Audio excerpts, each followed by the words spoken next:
पाणी पण तहान लागल्यावर पाणी प्यायलं की त्याची चव वेगळी लागते. उगाचच पाणी प्यायलं की त्याची चव वेगळी लागते. काहीतरी खाऊन प्यायला तर वेगळीच लागते. इतका पाण्यामध्ये सुद्धा इतका फरक आहे. पाणी सेमच ना, पाण्याला काय चव असणार आहे मला तुम्ही सांगा.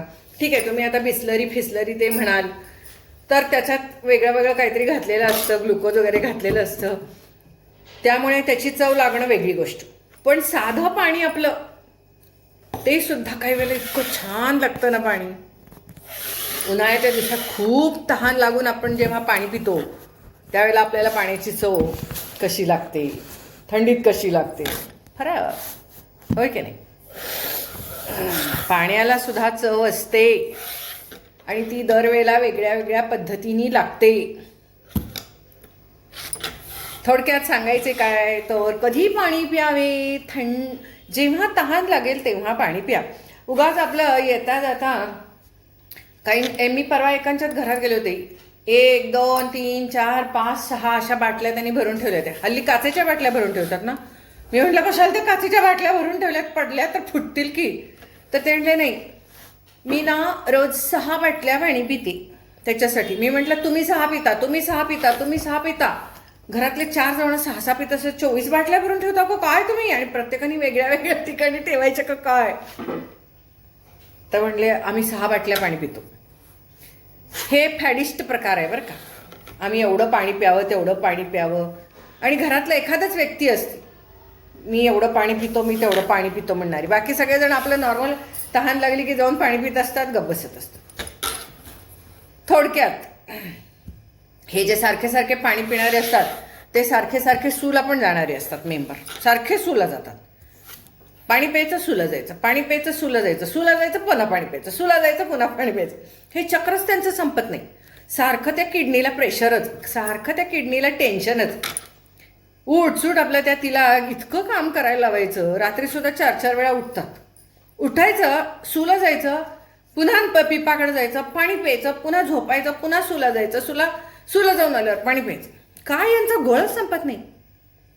पण तुम्हाला माहिती आहे का, ही खूप रेस्टलेस अस्वस्थ जी माणसं असतात की नाही, अँझायटीवाली, ती पाणी जाम पितात. नुसतंच पाणी जाम पितात नाही, मग त्यामुळे त्यांना सुलासारखं जावं लागतं.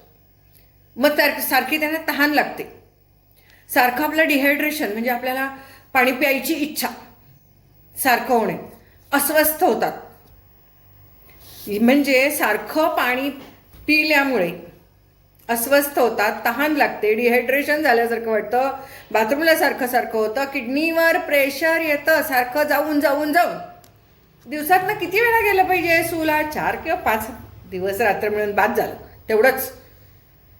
पण तुम्ही जर का 7 8 9 10 वेळा जात असला तर त्या किडनीला प्रेशर आहे की नाही, पूर्ण तुमची जी सायकल आहे उत्सर्जन संस्था, तिला तुम्ही किती प्रेशर देताय? खरंच त्याची आवश्यकता आहे का? हा विचार करा. विचार करण्यासारखी गोष्ट आहे ही. उगाच आपलं कोणतरी येतंय सांगतंय 6 बाटल्या पाणी प्या, 6 बाटल्या पाणी प्यायचं, नंतर सारखं पाणीच पित बसायचं. याला काय अर्थ आहे का? पण तुम्हाला गंमत सांगते बरं का. एखादी अँझायटी एखाद्यानं झाली म्हणजे रेस्टलेस, चिडचिड, अस्वस्थ, धड, ह्या सगळ्या गोष्टी आपण म्हणतो ना, अँझायटी. आजकाल बहुतेक सगळ्यांना अँझायटी असते. तर त्या अँझायटीवाल्यांनी कुठंतरी नुसतंच पाणी पिण्यापेक्षा ते हे मिळतं की नाही, ORS, ओरल रिहायड्रेशन थेरपी, किंवा नारियल पाणी प्यावं. ताक काय सगळ्यांना शक्य नाही. कलिंगड खावं, फ्रूट्स खावीत, अशाने म्हणजे पाणी प्यायची भावना कमी होते. किंवा सरळ छानपैकी चहा प्यावा. जर तुम्ही चहा प्यायला की नाही मस्त, तर तुम्हाला पाणी प्यायची भावना पण कमी होते बरं का. तहान कमी होते, तहान होत नाही. आणि अशाने एकदा जाऊन आपलं डॉक्टरला दाखवून यावं. मला सारखं पाणी प्यावंसं वाटतं, हा सुद्धा आजार असण्याची शक्यता आहे. का माहिती आहे का? हे सायकल फार वाईट आहे. सारखं पाणी पिण्यामुळे किडनीवर प्रेशर येतं. किडनीचा प्रॉब्लेम असला तर सारखं पाणी प्यावंसं वाटतं. हा एक आजार सुद्धा असू शकतो. कुठला? किडनीचा. तर त्यामुळे एकदा डॉक्टरला दाखवून येणं कधीही चांगलं. आजकाल भरपूर सारी औषधं आहेत की ज्याच्यामुळे सारखी जर का तुमच्या किडनीला वाटत असेल बाथरूमला जावं मूत्राशयाला वाटत असेल, जरासुद्धा एवढूसं त्याच्यात साठलं की सारखं जाऊन पास करावं हे वाटत असेल तर तीही चुकीचीच गोष्ट आहे. एकदा डॉक्टरला दाखवून या. म्हणजे तुम्ही बाथरूमला गेला आणि भरपूर बाथरूमला होतीये ही गोष्ट वेगळी. आपलं चूर चूर चूर थोडं थोडंसं जाऊन यायचं, पण तुम्हाला कळ येत नाहीये, तुम्हाला चुरचुरत नाहीये, तुम्हाला म्हणजे तिथे काय असं बर्निंग सेन्सेशन नाहीये, पण तरी सुद्धा तुम्ही सारखं बाथरूमला जाताय तर तुम्हाला एकदा डॉक्टरला दाखवून या. मे बी औषधं घेतल्यावर तुमचा लगेच हा प्रॉब्लेम कमी होऊ शकतो. मल्टीविटॅमिन्स घ्या, पाणी भरपूर प्या असं म्हणणार नाही मी. ज्याच्यामध्ये पाणी आहे अशा गोष्टी, मी मगाशी सांगितलं तसं नारियल पाणी हे ह्यानी खूप फरक पडतो बरं का. आणि मनावर कंट्रोल, मेडिटेशन करा, थोडं शांत बसायचं. मेडिटेशन करायचं म्हणजे काय करायचं, आता समोर पाणी घेऊन बसा आणि म्हणा समोर पाणी मी कधी पण पिऊ शकतो. सारखं बघायचं नाही, सारखं पाणी पिऊ का थेंब थेंब थेंब थेंब पिऊ का काही करायचं नाही. पाणी आपण स्वतःला सांगा की माझ्या शरीरामध्ये आतमध्ये काहीतरी प्रॉब्लेम चालू होण्यापेक्षा मी सारखं पाणी पिणार नाही, मी तहान जरी झालं तरी करणार नाही. ते तहान नसतं, मानसिक आहे, ते रेस्टलेसनेस आहे, तुम्हाला अँझायटी आहे, अस्वस्थपणा आहे तुम्हाला, आणि तो एक मानसिक रोगामध्ये बदलू शकतो. म्हणून किडनी प्रॉब्लेम असेल तर रेस्टलेसनेस किंवा अँझायटी होते, किंवा अँझायटी असली तर किडनी प्रॉब्लेम होऊ शकतो. हे असं नातं आहे त्याचं. त्यामुळे मग तुम्ही म्हणाल की मग ते मला डायबिटीसच आहे, मला यावंच आहे, मला त्यावंच आहे, म्हणून आम्हाला पाणीच प्यायला सांगितलेलं आहे. पाण्याचा अंश असलेले योग्य पदार्थ प्या की ज्याने फार बाथरूमला सारखं होणार नाही, परंतु तुमची तहान भागेल. तहान ही शेवटी लक्षात ठेवा, घशाला कोरड पडणे, तहान होणे. तुम्ही घाबरल्यावर घशाला कोरड पडते की नाही तुम्हाला? काहीतरी तुम्ही एखादी गोष्ट बघितली आणि पटकन तुम्हाला धक्का बसला, घशाला कोरड पडते की नाही? मग ती तहान लागते का तुम्हाला? ती तहान नाही, पाण्याची नाही. एकदा आपण शॉक होतो, एखादी गोष्ट आपण ऐकतो आणि आपल्याला शॉक बसतो. शॉक म्हणजे तो इलेक्ट्रिकवाला नव्हे, घाबरण्याचा शॉक. आणि त्यावेळेला आपण काय म्हणतो, पाणी पी आधी, पाणी पी. किंवा खूप राग आला असेल, चीड आली असेल तर आपण काय करतो, जरा शांत बसा. किंवा एखादी व्यक्ती घाबरून आली असेल, काहीतरी सांगणार असेल किंवा काहीतरी बातमी ऐकली, आणि तर आपण म्हणतो जरा आधी शांत बसा, पाणी प्या आणि मग काहीतरी सांगा. म्हणजे याचा अर्थ काय की त्यावेळेला तुम्हाला पाणी पिऊन ते जे तुम्हाला अँझायटी झालेली असते ती त्यावेळेला कमी करायची. परंतु म्हणजे मला थोडक्यात काय सांगायचं आहे, अँझायटी, किडनी प्रॉब्लेम, डिहायड्रेशन, पाणी पिणे हे सगळ्या सायकली आहेत. हे समजून घ्या. उठायचं सुटायचं ते पाणी प्यायचं, ही अँझायटीच आहे ना. तिथं बाटल्या भरून ठेवल्यात म्हणून पाणी प्यायचं आणि तिकडे बाथरूमला जाऊन यायचं. इथं एक तर आता उन्हाळा आल्यावर पाण्याचा प्रॉब्लेम, ते दरवेळेला तुम्ही बाथरूमला घातलं की घरातली आईच मग प्रेशर वाढते. घरातल्या आईला अँझायटी होते, कारण पाणी भरण्याचं काम आईच आहे, आई घरात असते. मग आईला पण टेन्शन येतं की अरे बापरे, हे तुम्ही लोक सारखं बाथरूमला गेलात. म्हणजे आई म्हणते, आता घरात 4 माणसं असली आणि 100 वेळा सारखी आपली जाता येतच बाथरूमला, येतात जातात, एक गेल्यावर दुसरं जाते. अहो कमोडला एवढूच सू केल्यावर 4 घागरी पाणी जाते, बाधा बाधा बाधा बाधा. एवढंसं सू केल्यावर, आणि एवढंसं सू केलं आणि तुम्हाला वाटलं नंतर एकदा जाऊ ना तेव्हा घालू, एकदमच दोन्ही चालत नाही. किंवा तुम्ही जर का जगनं आणि मगनं पाणी घालत बसला कमोडमध्ये, ते वास जातच नाही. त्यामुळं अक्षरशः तुम्हाला सांगते, सारखं बाथरूमला जाऊन सुद्धा आईचं तुमच्या अँझायटी व्हायची कुठंतरी, तुमच्या आईला. सारखं तुम्ही ज्यांच्या घरातलं बाथरूम सारखं ये जा चालू असते की नाही, एकतर त्यांच्या घरात एक विशिष्ट घाण वास येत असतो. कितीही म्हणा तुम्ही, एक टिपिकल वास येत असतो. मग आपण जरूर ओळखायचं, ह्या घरात एकतर कोणतरी म्हातारी व्यक्ती आहे, सारखं जाते आणि येते.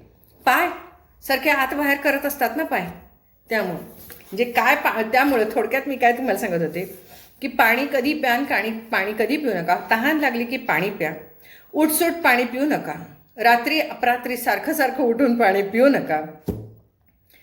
आणि सगळ्यात महत्त्वाचं, जेव्हा तुम्ही तिखट खाल त्यावेळेला तुम्हाला पाणी प्यावंसं वाटतं, तळलेलं खाल तेव्हा पाणी सारखं प्यावंसं वाटतं. तुम्ही काळा मसाला म्हणजे काळा पुलाव, बिर्याणी असलं काहीतरी खाल्लं की सारखं पाणी प्यावंसं वाटतं तुम्हाला. मग आपण म्हणतो भाई ग आज सारखं काहीतरी तळलेलं खाल्ले, भजी खाल्ली, उठसूट पाणी प्यावंसं वाटायला लागले.